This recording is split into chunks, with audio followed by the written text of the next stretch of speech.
Bonjour, mon nom est Amélie Ferron-Craig, attachée de presse à la Banque du Canada, et je vais modérer cette conférence de presse.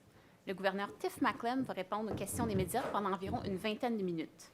Avant de poser une question, prière de vous identifier. Et pour les gens qui sont dans la salle, je vous demanderai également d'utiliser le micro pour qu'on vous entende dans la webdiffusion. Et libre à vous de poser vos questions dans la langue officielle de votre choix. Good afternoon. My name is Amélie Ferron-Craig, press officer for the Bank of Canada, and I will be moderating this press conference. Governor Tiff Macklem will be pleased to take questions for about 20 minutes. Before asking your question, please state your name and affiliation. We're webcasting this press conference, so for people in the room, please use the microphone on this side of the room. We also have some journalists participating via teleconference today. So we'll start with one question in the room first, and then we'll turn to the phone lines. Governor Macklem will be happy to take questions in both official languages. Donc, on va commencer par les gens dans la salle avant de passer aux journalistes qui participent par téléconférence. Et puisqu'on a plusieurs personnes sur la ligne téléphonique, on va commencer par une question chacun pour donner tout le monde la chance de poser leurs questions. Et si on a le temps, on va passer une deuxième ronde. Alors, on va commencer par Mme Guylaine Bussière de Radio-Canada. Bonjour, bienvenue à Québec. C'est un bel exercice de pédagogie aujourd'hui pour nous, les journalistes, pour la salle et tout. Mais j'aimerais que vous expliquiez aux gens qui sont à la maison, qui ont une hypothèque qui augmente, qui s'inquiètent, comment, quelque part, c'est un jeu d'équilibriste et vous n'avez pas tellement le choix parce que si on ne touche pas à ça, le reste des autres prix des produits vont continuer à augmenter pour ceux qui n'ont pas de propriété. Alors, c'est un jeu qui est difficile à jouer. Je vous écoute là-dessus. Vous avez tout à fait raison. Oui, c'est une situation difficile. Pour les ménages, le coût de la vie augmente très vite.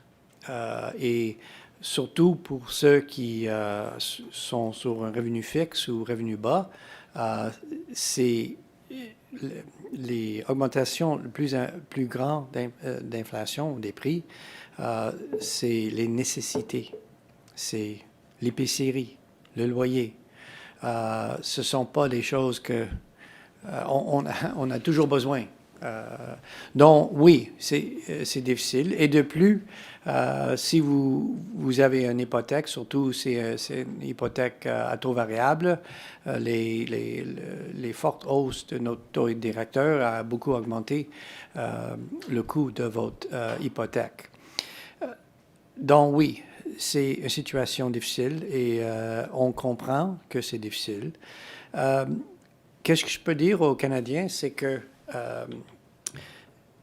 on voit que en augmentant les taux d'intérêt rapidement, on espère qu'on a évité le besoin de les augmenter encore beaucoup plus haut. On prend un pause maintenant. On voit maintenant que la croissance sera probablement vers zéro. Ça sera difficile, mais après, ça va donner l'économie opportunité à s'ajuster. Ça va donner l'opportunité de la production, de la capacité de rattraper la demande. Et ça va réduire les pressions sur l'inflation. Donc, pour les Canadiens, après cet ajustement, ils peuvent compter encore à une inflation basse, stable et prévisible. Et ils n'ont pas besoin d'être peur d'un rapide changement de leur coût de vie. Merci. Merci beaucoup. Alors, on va maintenant passer à Mathieu Boivin de Nouveau. Bonjour, M. Macklem. Qu'est-ce que vous dites aux gens qui ont un style de vie modeste, qui ne dépensent pas au-dessus de leurs moyens, mais qui ont eu, je ne sais pas si on peut appeler ça de la malchance, parce que vous-même nous aviez dit que les taux resteraient bas pendant longtemps, mais qui ont soit acheté une maison à taux variable récemment, ou qui détiennent un taux variable, et qui sont maintenant parmi les 25 % de Québécois qui ont peur de devoir redonner les clés de la maison à la banque cette année. Alors, ces gens-là comprennent ce que vous dites, là, c'est intelligible, là, mais ils ont peur, à bon droit, d'avoir rien fait de mal et de se retrouver ni plus ni moins que dehors de chez eux.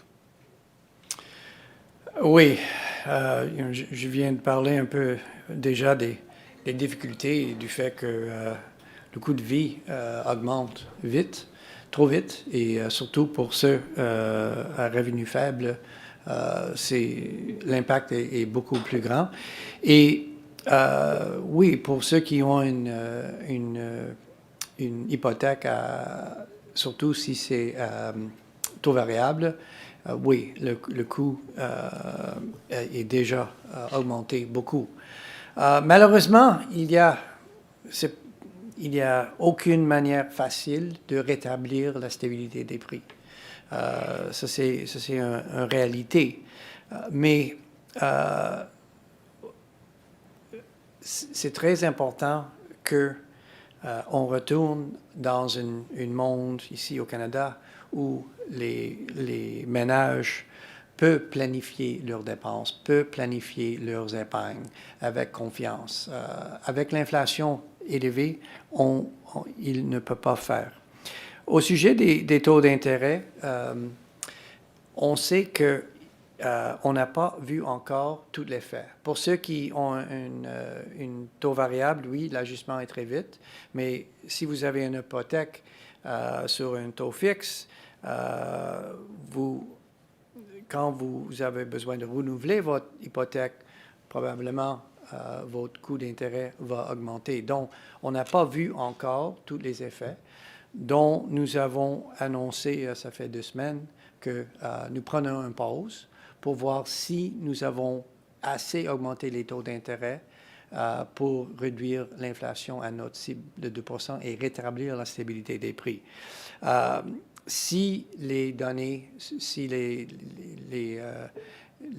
événements économiques et surtout si l'inflation baisse en ligne avec nos prévisions, probablement on n'aura pas besoin de hausser les taux d'intérêt encore. Mais oui, il y a toujours la possibilité que c'est plus difficile de baisser l'inflation qu'on prévoit. Et si on trouve que l'inflation ne baisse pas en ligne avec nos prévisions, oui, on aura besoin de hausser les taux d'intérêt encore. Mais je veux souligner qu'à la fin, ça va la peine parce que si on continue d'avoir l'inflation, chaque année, les ménages vont payer le coût de ça. Donc, on devrait réduire l'inflation pour rétablir la stabilité des prix. Monsieur Macklem, je ne veux pas être intrusif, mais est-ce que vous détenez une hypothèque? Est-ce que vous en détenez une hypothèque? Est-ce que moi, j'ai une hypothèque? Oui, vous-même. Non, moi, je n'ai pas une hypothèque, mais quand j'ai eu mon première hypothèque, le taux d'intérêt était 11 oui, j'ai eu une hypothèque. Oui, j'ai eu l'expérience des changements d'intérêt. Et je peux vous dire que nous sommes très conscients que les difficultés l'expérience des Canadiens, ce n'est pas des décisions faciles, mais il y a rétablir la stabilité des prix, c'est quelque chose pour tous les Canadiens et les Canadiennes. Merci, monsieur. Merci beaucoup. We're now going to go to Vanessa Lee of CTV. Hi, Mr. Macklem. There's a new survey out today that suggests that Canadians will need $300,000 more than they did 2 years ago to retire. What is your message to everyday Canadians who feel their purchasing power dwindling and worry that it's going to ultimately affect their retirement and life plans? Our message to Canadians is that the situation with the cost of living, inflation running, it was running 8%. It's now running 6%. 6 is a lot better than 8, but 6 is still 3 times our target of 2%. We have taken forceful action to control inflation, and our message is it's working. Inflation is turning the corner. We are very conscious we still have a long way to go, but we are seeing the interest rate increases we've already put in place working their way through the economy. We expect they will continue to work through their economy. Our forecast is that inflation actually by the middle around the middle of this year will be about 3%. That isn't all the way back to 2. Our job will be done when we get to 2, but 3 is going to be a lot better than 6. So really the message is, we we've taken forceful action. We are determined to get inflation back to our target. That's what Canadians expect from us, and that's what we're determined to do. Thank you. On va maintenant passer à une question de Valérie Lesage du Journal de Montréal. Bonjour. Bonjour.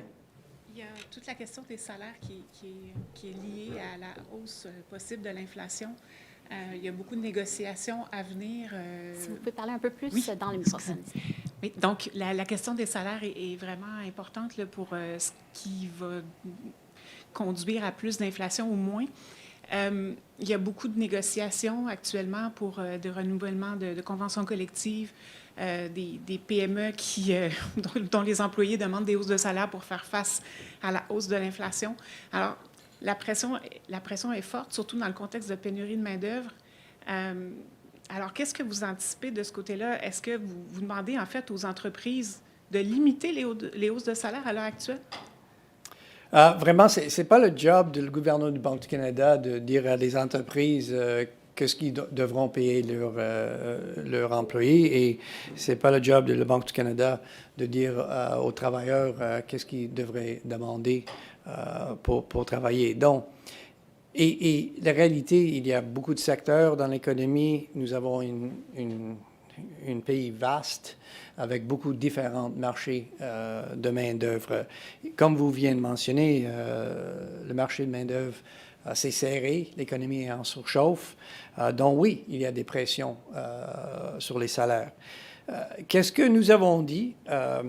Deux choses. Premièrement, si vous regardez le taux d'augmentation des salaires maintenant, c'est environ entre 4 et 5 c'est monté, plus récemment, ça a l'air que ça a arrêté de monter et ça reste environ 4 et 5. Cela suggère que le risque d'une spirale salaire-prix où le risque de ça a diminué. Et cela, le risque, si ça arrive, ça va déstabiliser, déancrer les anticipations d'inflation et ça sera beaucoup plus difficile de retourner l'inflation, de ramener l'inflation au cible de 2 %. Donc, la bonne nouvelle, ce risque a diminué. Mais si le taux de croissance des salaires reste encore dans cette fourchette cible de 4-5 si ça persiste quand l'inflation diminue, ça va rendre plus difficile de ramener l'inflation à 2 Ça, c'est pas cohérent avec une cible de 2 au moins qu'il y a une très forte accélération de productivité, plus forte que nous avons vu dans l'histoire. C'est vraiment la productivité qui paye pour les salaires plus élevés. Donc, qu'est-ce qu'on pense qu'on voit? Maintenant, nous avons un marché de main-d'œuvre très serré. L'économie est en surchauffe. On commence à voir que l'économie ralentit et pour la plupart de cette année, 2-3 trimestres, on pense que la croissance en moyenne dans l'économie sera environ 0. Ça suggère qu'il va y avoir une légère monte du taux de chômage. Le marché de main-d'œuvre sera un peu mieux équilibré, moins serré. Et avec ça, le taux de croissance de salaire va graduellement diminuer, cohérent avec une cible d'inflation de 2 Il y a les risques autour de cette prévision et on va suivre de près l'évolution de l'inflation et les différents déterminants de l'inflation. Le salaire, c'est un déterminant, c'est pas le seul déterminant. Aussi, le comportement des entreprises, par exemple, la formation des prix, la fixation des prix. Ça, c'est une autre chose qu'on va regarder. On veut voir que la fixation des prix est de plus en plus normale. Dans l'année passée, c'est clair que les entreprises ont augmenté leurs prix beaucoup plus vite et beaucoup plus souvent que d'habitude et on veut que cela se normalise aussi. Donc, ce sont des choses qu'on va suivre de près. Et l'augmentation de 40 000 $ du salaire de la gouverneure générale dans le contexte inflationniste, vous en pensez quoi? Pardon, L'augmentation du salaire de la gouverneure générale de 40 000 $ annuellement, dans le contexte, c'est une bonne idée? J'ai pas de commentaire sur ça. We're now going to go to Eric Hertzberg of Bloomberg. Hey, good afternoon. Just a personnel question. Nicolas Vincent was recently hired. Can you tell us about that selection, as well as the new position and what you hope he brings to the table? Yes, happy to. Well, first of all, a couple of things about the new position. So this, for some time, we've had six members of the governing council, the governor, the senior deputy, and 4 deputies. This will get us back with when Nicolas joins us, we will be back to our full complement of 6. But what is different about this job is that it is not a full-time job, it is a part-time job. He will keep his professorship at HEC, and he will work part-time for us, part-time for HEC. And the reason this is a part-time job is it's what we're calling a non-executive deputy governor. So the other deputy governors, in addition to being part of the decision process around monetary policy and financial stability, also have administrative management responsibilities, leading different parts of the Bank of Canada, whether it's the international, domestic economy, financial markets, financial stability. So the other deputy governors, including the senior deputy governor, will take those portfolios. This will be a non-executive deputy governor. The other thing about this job is that it's set up as a 2-year appointment with an option for a 1-year extension, so up to 3 years. So by definition, every 2 or 3 years, this job will turn over. So that will bring, new ideas, keep bringing new ideas, new diversity, new thinking into the Bank of Canada. So that's the that was really the thinking around this position. In terms of Nicolas himself, I'm very much looking forward to working with Nicolas. I think Nicolas is he's an outstanding scholar. He's done a lot of research in things like price dispersion, household finance, inequality, inflation. He's also clearly an outstanding teacher. He's won a lot of teaching awards. I think you'll find him, he's very good at explaining things. I think you'll find him quite articulate. He will be, as other governing council members, he will be speaking on behalf of the Bank of Canada. Look, I'm very excited about the appointment, and I have every confidence he's going to make an important contribution to our deliberations. Merci beaucoup. Alors, on va maintenant passer à la ligne téléphonique. We are now going to go to the phone lines. I just want to remind people on the call to mute their line if they're not asking a question. You can do so by doing *6 and unmute by pressing *6 again. So we will start by Paul Vieira of the Wall Street Journal. Governor, the unemployment rate in Canada remains at record low territory, and today Fed Chairman Powell said that the surprising strength in hiring will underscores why the Fed believes it will face a longer battle to bring inflation down. Why is the Bank of Canada convinced inflation will decelerate relatively quickly, given that Canada has tight labor conditions as well? Paul, I mean, a few things. I think, focusing first on inflation, I mean, we've seen a real shift in the momentum in inflation in goods, particular durable goods. We've seen, the global supply chain issues are working their way through. Global energy prices have come off their peaks. demand for durables in Canada has moderated as housing is slowing, with increase in interest rates and a slowing in housing. We've seen those moderate, and we've seen inflation in goods prices already come down. And if you look at you don't see it as much yet in year-over-year inflation, but if you look at shorter 3-month measures of durable goods inflation, you can see it more clearly. We think that is going to continue. What's going to take longer is service price inflation, and that is more directly linked to the tightness in the labor market and the increases in labor costs we're seeing. And I will certainly admit that there is more uncertainty about how quickly service price inflation comes down. What we are seeing, though, is we are seeing that the effects of the rapid interest rate increases that we've already put in place, we are seeing that they are working through the economy. And our own forecast is that growth is going to be roughly zero for the next 2 or 3 quarters.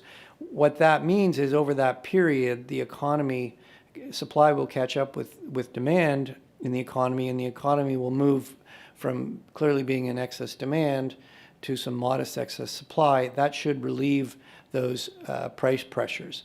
But look, I won't. Look, I'm not going to pretend that there isn't more uncertainty about that aspect of our projection.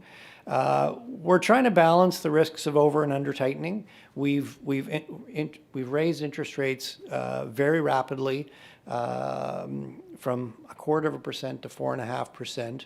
We know there are lags in the effects of monetary policy. We're certainly starting to see the effects, but we know that there's more to come, and we're trying to balance the risks of over and under tightening. If those upside risks materialize, if service price inflation doesn't come down, if inflation expectations don't come down, we are certainly prepared to raise interest rates further. We are determined to get back to our 2% target, but we don't want to make this more painful. We don't want to make this more difficult than it has to be. Thank you. We'll now go to David George Kosh of BNN. Thank you, Governor, for the time. I just have a question on on the housing market here in Canada.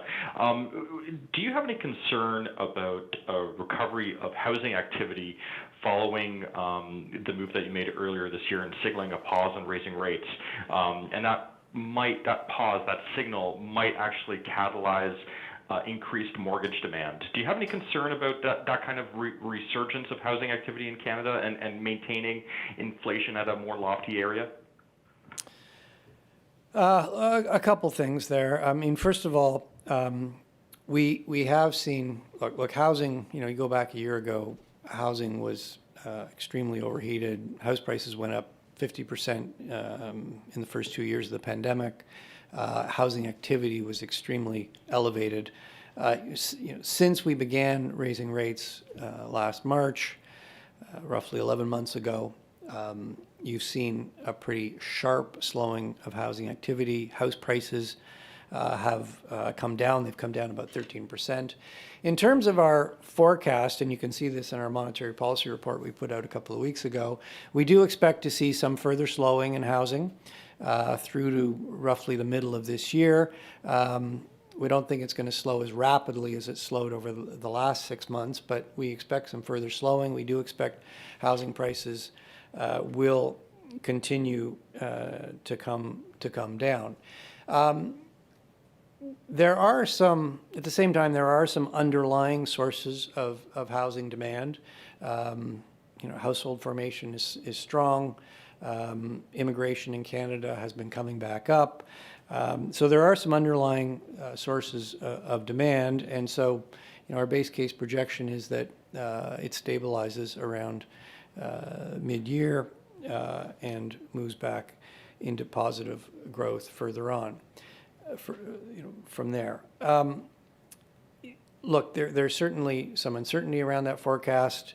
On the downside, as we've highlighted, the effects of interest rates could be more powerful than we expect on households. On the other hand, as you highlighted, if the fact that we've paused may bring people back into the market, these are things we're going to have to watch.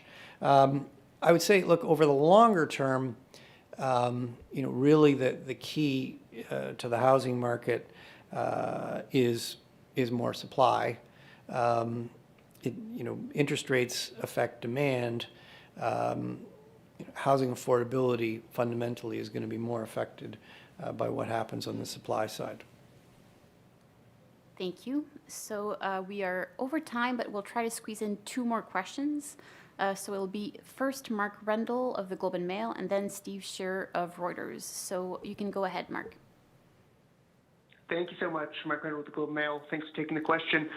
The Bank of Canada put out a survey yesterday of Bay Street analysts that suggested many expect a 1 to 2 rate cuts later in the year. Markets are pricing rate cuts later in the year. And I'm wondering, what would you need to see to start cutting rates? Well, first of all, Mark, a couple at the press conference a couple of weeks ago, I got asked a number of questions about cutting rates, and I'll say what I said then. It's really far too early to be thinking about cutting rates. I want to be very clear. We are pausing interest rate hikes to assess whether we've raised interest rates enough to get inflation all the way back to target. So the question is really whether we've done enough. It's not about whether we're considering cutting interest rates. And I guess just going back to my remarks today, monetary policy works with a lag. We've raised rates rapidly. We're seeing the effects. We know there's more to come. It makes sense. It makes sense to pause and assess whether we've done enough. That's what we're going to be doing over the next, as we assess how the data is coming out in line or not with our projection. The second thing I'd say is, look, I'm not going to validate market expectations, or I'm not going to validate, or I'm not going to try to disabuse you of them. What I will say is, those market expectations move around quite a bit as data come out. I mean, even in the last couple of days, the market expectations further out have firmed up. So if you're going to do the survey today, you'd probably get a somewhat different result. I think you're going to see, I think we're all looking at the data as it's coming out. We're making assessments.